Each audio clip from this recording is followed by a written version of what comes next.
to the housekeeper of Pemberley to inquire whether or not the family would be at home. Mercifully, she replied, The family always wonders at us. There are guests and Mr. Bingley and his sister. So we expect them all arrive here tomorrow, ma'am, along with the mistresses and Miss Georgiana.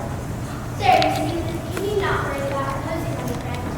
Oh, does this young lady know Mr. Darcy? a little. And do not know a very handsome gentleman then. Very handsome. I am sure I know none so handsome or so good as my master, and I have known him since he was 4 years old. His portrait, and very much like him, but in the gallery upstairs will be very large. Is your master much of fun in the course of the year? Not so much as I would wish. If he was married, he might see more of him, but I do not know when that will be.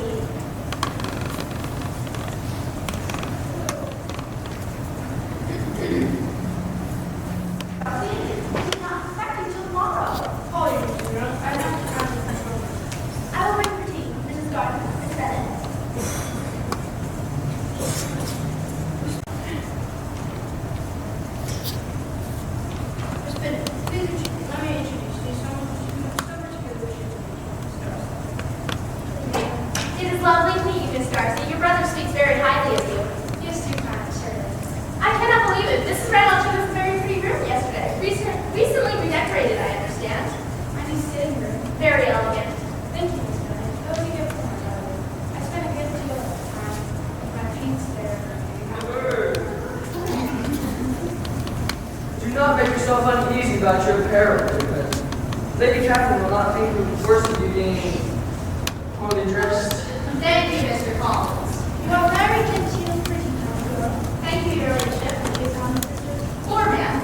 And are any of your younger sisters out? Yes, ma'am. All. What, all 5? And nephews will be most shocked to hear it do not agree, Mr. Collins. Is most Reynolds, your sisters, must be very young. My youngest is not yet 16. All 5 of the sisters out at once without the younger sister married. How very odd. Perhaps. But I think it would be very hard upon younger sisters not to have their fair share of society simply because the other sisters are not yet married. Upon my word, my nephews will think you give your opinion very decidedly for so young a person. Was your governess so neglectful in checking your manner? We had no governess. No governess? 5 daughters and no governess? Why, your mother must have been quite the slave to your education. That was not precisely the case, Your Ladyship. Do you at least play the pianoforte, Miss Bennett? Do you sing? A little. Oh, well then come to that. Mr. Collins, when my nephews arrive, we shall hear Miss Elizabeth Bennett play and sing. A most ingenious plan, Your Ladyship. Pray, who are these nephews that even Lady Catherine must wait to be graced with? Oh, Liz, I quite forgot them. Why? What is the matter? Lady Catherine.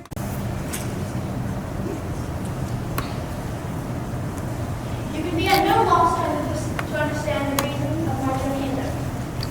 Indeed, Madam, you are mistaken. I'm afraid I cannot account for the honor. Miss Bennett, a report of the most alarming nature which 2 days ago. I was told that not only was your sister on the company was advantageously married, but that you, that Miss Elizabeth Bennett, would in all likelihood soon be wedded to my own nephew, Mr. Darcy. Though I know this to be impossible, I instantly resolved on setting off for this place, that I might make my sentiments plain. If you thought it to be impossible, I wonder at Your Ladyship taking the trouble of coming so far. What could you mean by it? At once to insist upon having such reports universally contradicted. Your coming is rather a confirmation, is not if such a report exists. If to pretend to be ignorant of it, I never heard of it. and can you likewise declare there's no foundation for it. I cannot pretend to present equal frankness with Your Ladyship. You may ask questions which I shall choose not to answer. This is not to be borne, Miss Bennett. I insist on being satisfied. Has my nephew made you an offer of marriage? Your Ladyship has declared it to be impossible. It ought to be so, but your arts and allurements may have, in a moment of base infatuation, made him forget himself. You may have drawn him in.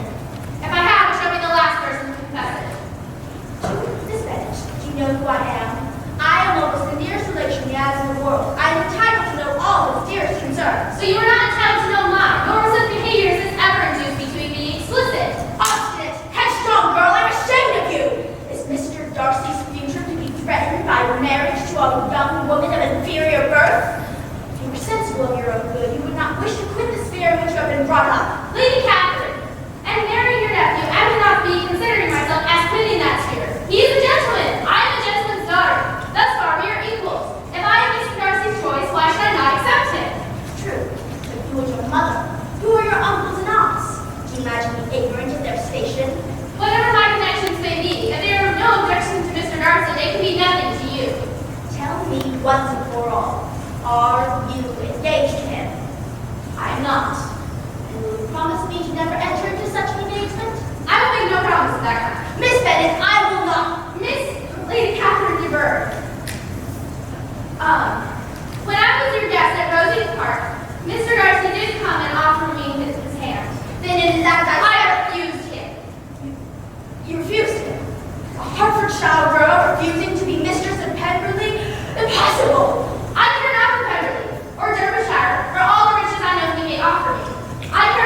married him. They loved.